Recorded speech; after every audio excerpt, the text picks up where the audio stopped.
विरारच्या कुंभारपाडा परिसरातील तलावात एका 21 वर्षीय तरुणाचा पाण्यात बुडून मृत्यू झाल्याची घटना घडली आहे। काल सायंकाळी 5च्या सुमारास 4 मित्रांचा ग्रुप तलावात पोहण्यासाठी गेला होता। पाण्याचा अंदाज न आल्याने एकाचा पाण्यात बुडून मृत्यू झाला आहे, तर 3 जण बचावले आहेत।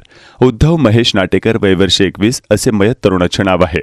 वसई विरार महानगरपालिकेच्या अग्निशमन दलाच्या जवानांनी पाण्यात शोध घेऊन हा मृतदेह बाहेर काढण्यात त्यांना यश मिळालं। याबाबत विरार पोलीस ठाण्यात अकस्मात मृत्यूची नोंद करण्यात आली आहे। मात्र तलाव किंवा पावसाच्या साचलेल्या पाण्यात पोहण्यासाठी जाऊ नये असे आवाहन पोलीस प्रशासनाकडून करण्यात येत आहे।